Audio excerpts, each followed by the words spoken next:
pessoal! Agora nós vamos conversar um pouquinho a respeito da durabilidade da sua marmita dentro do seu freezer. Para a sua marmita durar bastante tempo dentro do seu freezer, é necessário várias etapas que vai desde a escolha dos alimentos até o período, de refrigeração. Algo importante também que você deve ficar muito atento é o momento do seu pré-preparo e do preparo dos seus alimentos, Você usar uma touca, usar cabelo preso, não usar, por exemplo, um anel, ter a unha mais curtinha, não manipular os seus alimentos em bancadas que estejam sujas.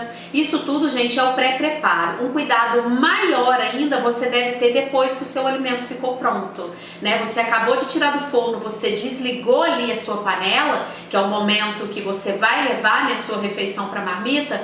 Aí, a partir de agora, o cuidado tem que ser redobrado, porque o aquecimento, quando a gente leva o alimento para poder aquecer, leva no forno, o que tiver de micro-organismo ali, ele vai morrer. Vamos supor que o momento que eu estava descascando uma cenoura, eu falei por cima, caiu gotículas, da minha saliva ali, então acabou contaminando o alimento. Então, o ato de você cozinhar os alimentos vai fazer com que esses micro-organismos morram. E depois, quando você desliga o fogo para poder levar ele para a marmita, então agora o cuidado tem que ser redobrado, porque se cair algum micro-organismo ali, a durabilidade da sua marmita na geladeira vai ser menor. Então, sempre ficar atenta nessas questões do pré-preparo, que eu expliquei para vocês, e uma atenção redobrada quando você desliga a panela, tira o seu alimento do forno, porque dali para frente o risco de contaminação acaba sendo maior se você não tiver um cuidado. Existem alguns alimentos que vocês vão ver que nós usamos ele cru, ali na nossa marmita, igual foi a cebolinha, o cheiro verde.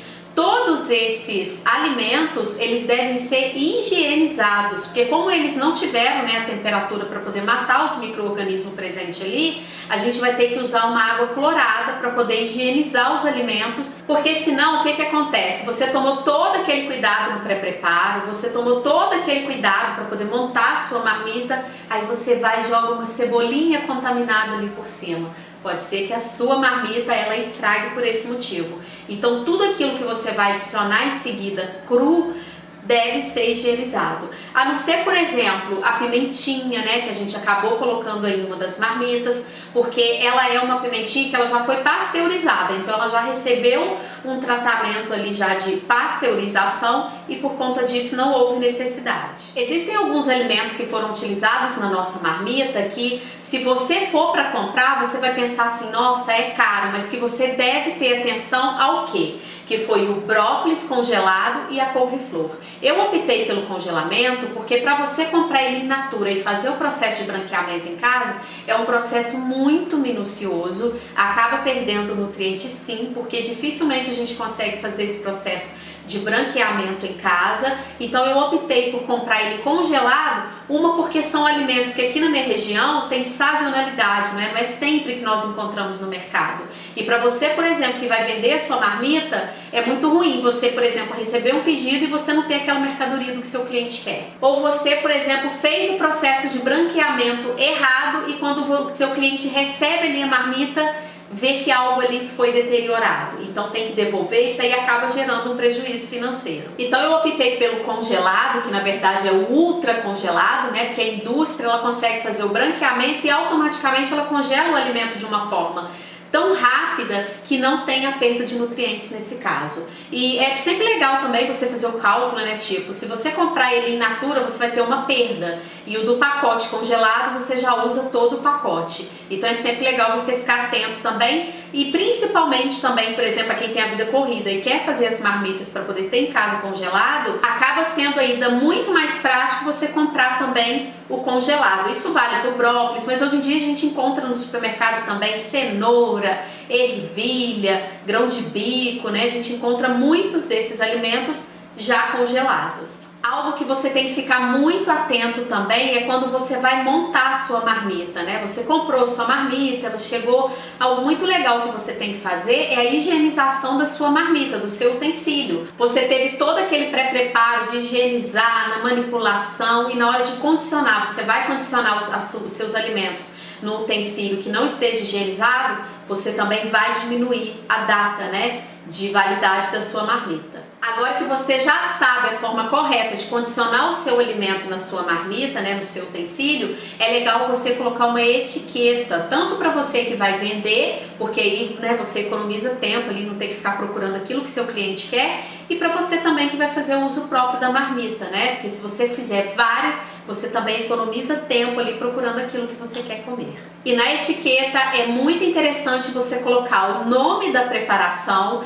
a data de fabricação e a data de validade. Entrando já nesse assunto de data de validade, todas as nossas marmitas que vocês terão acesso aqui, elas duram até 30 dias no congelador, você respeitando todo esse processo na manipulação e condicionamento do seu alimento dentro do seu utensílio, e até 3 dias no modo refrigeração. Após 19 horas da sua marmita refrigerada, ela já passa a ter uma perda, tá, de nutriente. Então não é muito interessante você refrigerar o seu alimento não, nessa questão nutricional. Quanto mais rápido você congelar suas marmitas, menor vai ser a perda de nutriente, menor vai ser o risco da sua marmita estragar e maior vai ser a data de validade dela. Hoje no mercado já existem, né, os freezer de ultra congelamento, que congelam o alimento, a sua marmita, muito mais rápido. Lembrando, quanto mais rápido congelar suas marmitas, menor vai ser a água, né, que pode se formar ali, vai conservar mais a textura dos alimentos, o sabor. Só que nós, donas de casa, a gente não tem esse freezer, né, de ultra congelamento. Então, como que eu fiz aqui em casa para poder preservar? Eu peguei a minha marmita, montei ela ainda quente, eu levei ela para a parte do refrigerador, que é a parte de baixo da geladeira, ela destampada, eu deixei ela lá, e aí foi saindo todo aquele vapor que se formaria na tampa se eu tivesse fechado. E só depois dela fria que eu fechei e levei ela para o freezer. Fazendo todo esse processo eu consegui manter a textura do alimento, o sabor, o aroma da marmita ficou muito agradável quando eu tirei do freezer e levei para o micro-ondas. E lembrando que quando a gente tira a nossa marmita do freezer e leva para o micro-ondas para poder descongelar, não é legal a gente congelar a marmita outra vez. Uma, porque corre o risco dela estragar, você ter uma perda de nutriente drástica a próxima vez que você for descongelar, e sem contar também que a textura, o gosto do alimento já não é a mesma coisa. Quando você for transportar a sua marmita, seja você que trabalha fora e está fazendo a marmita para poder levar, ou você que vai, né, trabalhar com a venda das marmitas, é muito interessante que você sempre carregue elas em bolsa térmica e que elas fiquem fora do congelador o mínimo de tempo possível. Para poder descongelar a marmita, existem duas formas seguras de você descongelar ela para consumo. Uma já é tirando ela do freezer e levando para o micro-ondas, deixando em torno de uns 5 minutos, dependendo da potência do seu micro-ondas. E a outra forma é você tirando ela do seu freezer na noite anterior, deixando ela fazer o degelo no refrigerador e após você levando ela para o micro-ondas. Aí lá você pode deixar em torno de 1 a 2 minutos, dependendo da potência do seu micro-ondas.